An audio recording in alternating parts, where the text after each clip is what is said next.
Damai sejahtera bagi kita semuanya, sahabat-sahabatku. Saat ini kita akan mempelajari hak asasi manusia dan keadilan Allah.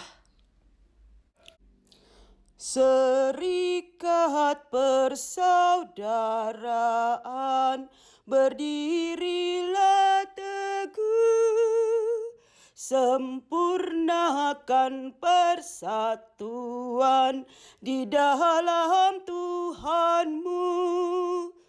Bersama-sama majulah, dikuatkan iman, berdamai bersejahtera dengan pengasihan. Dalam Tuhan kita bersaudara, dalam Tuhan kita bersaudara,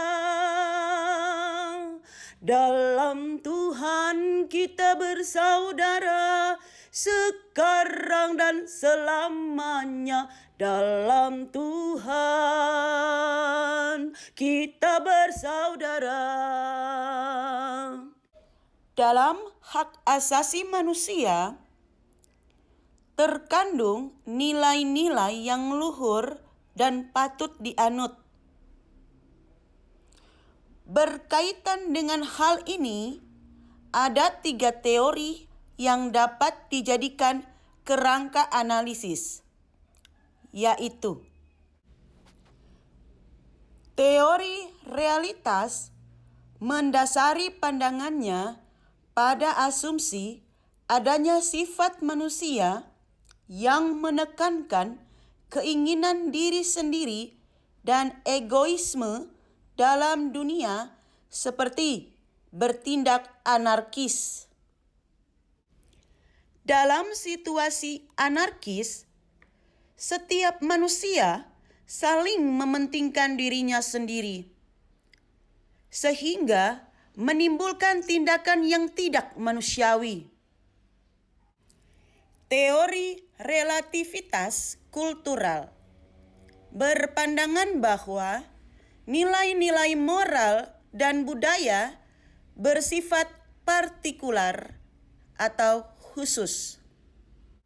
Hal ini berarti bahwa nilai-nilai moral hak asasi manusia bersifat lokal dan spesifik, berlaku khusus pada suatu negara.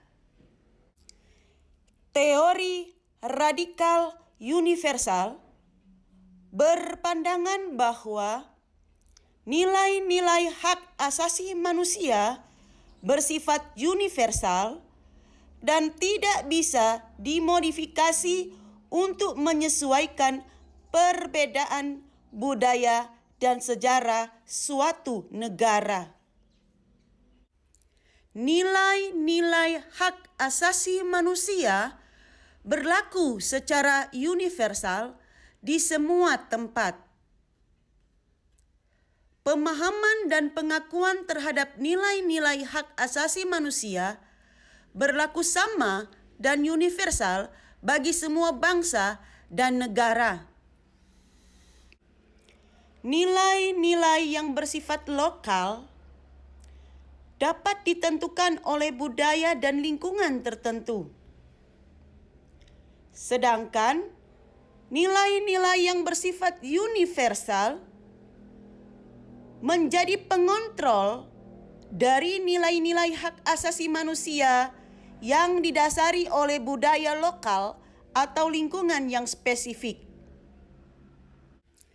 Cara pandang kita terhadap manusia akan mempengaruhi sikap dan perilaku kita terhadap diri sendiri maupun sesama manusia. Iman Kristen menentang semua perilaku dan sikap yang tidak menghormati dan tidak menghargai sesama manusia sebagai ciptaan Allah yang paling mulia. Manusia mempunyai hak dan kewajiban terhadap dirinya juga terhadap orang lain. Untuk mendapatkan pemenuhan haknya, ia perlu memperhatikan pemenuhan kewajibannya juga. Jika pemenuhan kewajiban tidak terlaksana, kebutuhan akan pemenuhan hak juga tidak akan terpenuhi. Artinya, ketika kita menuntut agar hak kita dipenuhi, kita dibatasi dengan hak yang sama dari orang lain. Ketika kita menginginkan hak kita terpenuhi, kita juga punya kewajiban yang harus dipenuhi.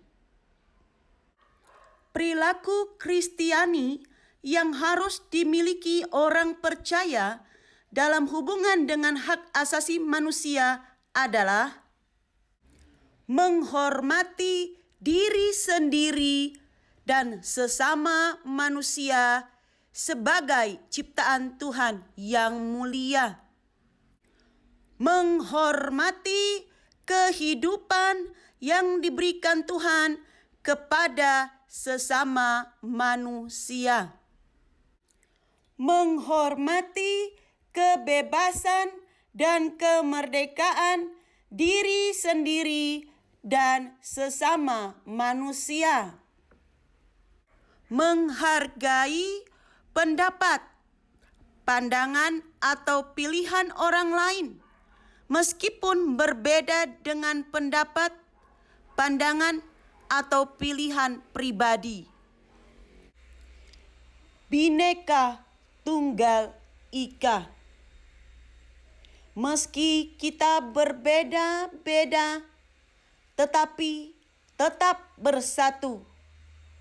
Menghargai segala sesuatu yang menjadi milik atau hak sesama kita umat manusia. Ada 3 kelompok yang dianggap sebagai kaum yang terpinggirkan atau yang dikucilkan. Mereka adalah orang-orang yang paling membutuhkan perlindungan hukum berkenaan dengan hak asasi manusia mereka sebagai sesama manusia. Mereka adalah janda duda yang sudah tua dan miskin, anak yatim piatu yang terlantar dan yang miskin, dan orang asing yang dalam kesulitan. Yesus Kristus Tuhan Allah menghendaki umat manusia untuk menghargai hak asasi manusia dan melaksanakan kewajibannya untuk menghargai hak asasi manusia. Dalam hal ini, Tuhan Allah berkata, "Janganlah engkau memeras pekerja harian yang miskin dan menderita, baik ia saudaramu maupun seorang asing yang ada di negerimu, di dalam tempatmu. Pada hari itu juga haruslah engkau membayar upahnya sebelum matahari terbenam." Ia mengharapkannya karena ia orang miskin, supaya ia jangan berseru kepada Tuhan mengenai engkau dan hal itu menjadi dosa bagimu. Ulangan 24 ayat 14 sampai 15. Janganlah kamu tindas atau kau tekan orang asing, sebab kamu pun dahulu adalah orang asing di tanah Mesir. Seseorang janda atau anak yatim, janganlah kamu tindas. Jika engkau memang menindas mereka ini, tentulah aku, Tuhan, akan mendengarkan seruan mereka. Jika mereka berseru-seru kepadaku dengan nyaring, maka murkaku akan bangkit dan aku akan membunuh kamu dengan pedang, sehingga istri-istrimu menjadi janda dan anak-anakmu menjadi yatim. Keluaran 22 ayat 21 sampai 24. Celakalah mereka yang menentukan ketetapan-ketetapan yang tidak adil, dan mereka yang mengeluarkan keputusan-keputusan kelaliman untuk menghalang-halangi orang-orang lemah mendapatkan keadilan dan untuk merebut hak orang-orang sengsara di antara umatku, supaya mereka dapat merampas milik janda-janda dan dapat menjarah anak-anak yatim. Apakah yang akan kamu lakukan pada hari penghukuman dan pada waktu kebinasaan yang datang dari jauh? Kepada siapakah kamu hendak lari minta tolong, dan di manakah hendak kamu tinggalkan kekayaanmu? Tidak dapat kamu lakukan apa-apa selain dari meringkuk di antara orang-orang yang terkurung dan tewas di antara orang-orang yang terbunuh. Sekalipun semuanya ini terjadi, murka Tuhan belum surut dan tangannya masih teracung. Yesaya 10 ayat 1 sampai 4. Dalam hal ini tidak ada orang Yahudi atau orang Yunani, tidak ada hamba atau orang merdeka, tidak ada laki-laki atau perempuan, karena kamu semua adalah sama, satu di dalam Kristus Yesus Tuhan. Galatia 3 ayat 28. 1 Korintus 5 ayat 9 sampai 10. Atau tidak tahukah kamu bahwa orang-orang yang tidak adil tidak akan mendapat bagian dalam kerajaan Allah? Jangan sesat.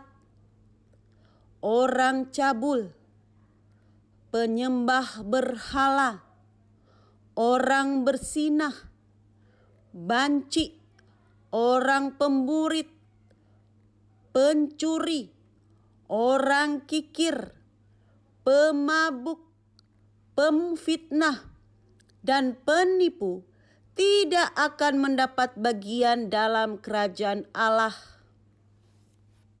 Wahyu 21 ayat 8. Tetapi orang-orang penakut, orang-orang yang tidak percaya, orang-orang keji, orang-orang pembunuh, orang-orang sundal, tukang-tukang sihir, penyembah-penyembah berhala, dan semua pendusta, mereka akan mendapat bagian mereka di dalam lautan yang menyala-nyala oleh api dan belerang. Matius 5 ayat 44 sampai 45. Berfirmanlah Yesus Kristus Tuhan Allah, tetapi aku berkata kepadamu, kasihilah musuhmu dan berdoalah bagi mereka yang menganiaya kamu. Karena dengan demikianlah kamu menjadi anak-anak Bapamu yang di sorga, yang menerbitkan matahari bagi orang yang jahat dan orang yang baik, dan yang menurunkan hujan bagi orang yang benar dan orang yang tidak benar. 1 Korintus 13 ayat 4 sampai 7. Kasih itu sabar. Kasih itu murah hati. Ia tidak cemburu.